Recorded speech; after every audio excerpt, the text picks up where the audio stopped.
नमस्कार दोस्तों, स्वागत आप सभी का हमारे चैनल पर। अभी अभी एनटीए ने एक बहुत बड़ा नोटिफिकेशन जारी किया है आपके फ़ेज़ 2 रजिस्ट्रेशन के बारे में। अब सभी को वेट था कि फ़ेज़ 2 का रजिस्ट्रेशन कब होगा, कब आंसर की आएगी, कब इसका रिजल्ट आएगा, क्या रीनीट होने की कितनी पॉसिबिलिटीज़ हैं। तो अभी एनटीए की तरफ से लेटेस्ट अपडेट है 1 अक्टूबर को, जो कल रात को आया पब्लिक नोटिस। 1 अक्टूबर को आपके फ़ेज़ 2 के रजिस्ट्रेशन के संबंध में एनटीए ने साफ किया है। देखो, एनटीए के द्वारा जो नोटिफिकेशन आया उसमें लिखा हुआ filling up the second phase and correction in first phase of online application form for national eligibility cum entrance test 2021। यानी आपको सेकंड फेज का फॉर्म फिलअप करने के बारे में हिंट दिया गया है यहाँ। और जो फर्स्ट फेज़ में आपने जो जो डिटेल्स आपने फिलअप की थी उसमें भी चेंजेस के आपको मौके दिए गए हैं।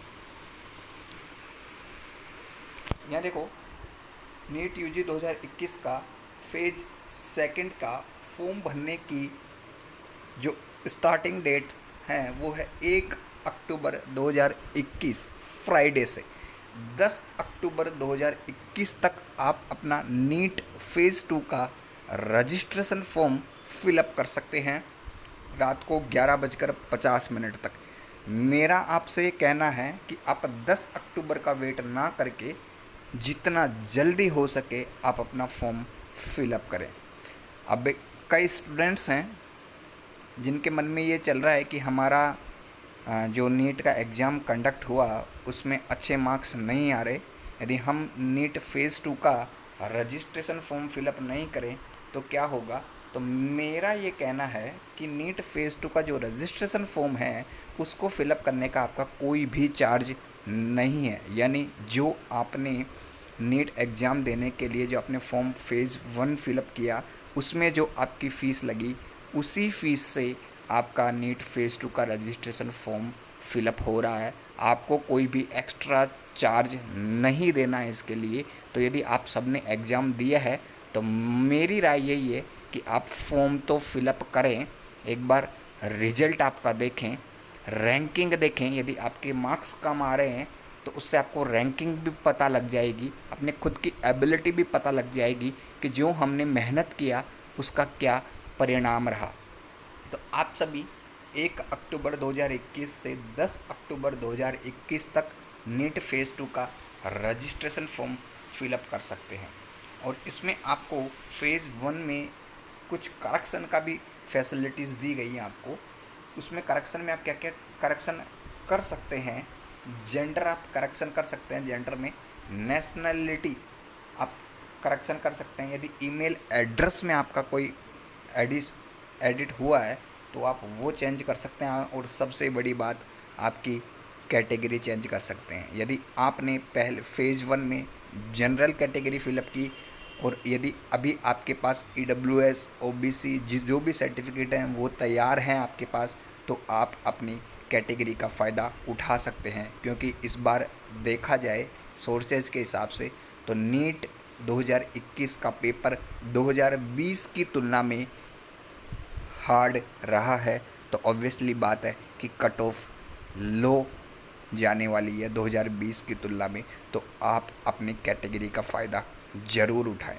यदि किसी ने फ़ेज़ 1 के रजिस्ट्रेशन फॉर्म में EWS कैटेगरी फिलअप कर दी और उसका अभी तक EWS सर्टिफिकेट नहीं बनकर आया है तो आप वहाँ जनरल भी कर सकते हैं। आपको कैटेगरी चेंजेस करने के मौके दिए गए हैं, सब कैटेगरी भी आप चेंज कर सकते हैं। Educational details for class 11th and 12th, यानी जो आपने एजुकेशनल डिटेल्स, खैर पूरी डिटेल्स आपसे फिलअप नहीं करवाई गई थी, जो भी डिटेल्स फिलअप करवाई गई थी फ़ेज़ 1 में क्लास 11th की और 12th की, यदि आपका उसमें कोई करेक्शन है तो वो उसकी फैसिलिटी आपको एनटीए ने अभी दी है 1 अक्टूबर से 10 अक्टूबर तक। नेट फ़ेज़ 2 का जो रजिस्ट्रेशन फॉर्म है उसका कोई भी एक्स्ट्रा चार्ज नहीं है, फ्री ऑफ कॉस्ट आपको ये फैसिलिटीज़ दी गई है कि बाकी ज़्यादा डिटेल्स आपको फ़ेज़ 1 में भरवा ली गई थी, लेकिन कन्फर्मेशन के लिए आपको फ़ेज़ 2 की भी सुविधा दी गई है। और पहले ही साफ कर दिया था एनटीए ने कि हम रिजल्ट से पहले फ़ेज़ 2 का रजिस्ट्रेशन फॉर्म आपके लिए लेकर आएंगे, और उसकी डेट आ चुकी है 1 अक्टूबर से 10 अक्टूबर तक। अब रही बात आंसर की कि आंसर की कब तक जारी हो सकती है, तो मेरे अकॉर्डिंग आंसर की 10 अक्टूबर से पहले ही जारी हो जाएगी, और जहाँ तक है रिज़ल्ट भी आपका 10 अक्टूबर के 1-2 दिन बाद यानी 12 से 13 अक्टूबर तक आपका रिज़ल्ट भी डिक्लेयर हो जाएगा। इसी के बीच में आंसर की चैलेंज यानी 10 अक्टूबर से पहले पहले, जहाँ तक ये मेरा मानना है, ये सारी चीज़ें एनटीए आपसे आपको बता देगी, आंसर की भी रिलीज़ कर देगी, और आंसर की चैलेंज जो होता है वो भी रिलीज़ कर देगी, और जो ओएमआर डिस्प्ले होती है वो सारे काम एनटीए इन 10 दिनों के अंदर करेगा। और जहाँ तक पॉसिबिलिटी है कि 15 अक्टूबर से पहले तो आपका रिज़ल्ट आपके सामने होगा, और फिर उसके बाद में रिज़ल्ट के 7 से 10 दिन के बाद में आपका जो काउंसलिंग का प्रोसेस है वो भी स्टार्ट हो जाएगा। और काउंसलिंग का प्रोसेस स्टार्ट होगा, उसकी हमारे इस चैनल पर वीडियोज़ आपके लिए उपलब्ध हो जाएगी। यदि आप चैनल पर नए हैं तो चैनल को सब्सक्राइब करें, बेल आइकन को प्रेस करें, ताकि नीट से रिलेटेड आपको सारी इन्फॉर्मेशंस एक ही प्लेटफॉर्म पर अवेलेबल हो सकें। Best of luck. और जिनके मार्क्स कम आ रहे हैं वो नीट 2022 की प्रिपरेशन अभी से स्टार्ट कर दें, ताकि एग्ज़ाम के समय जब 2022 की परीक्षा होगी उस समय आपको इतना लोड नहीं आए। Thank you.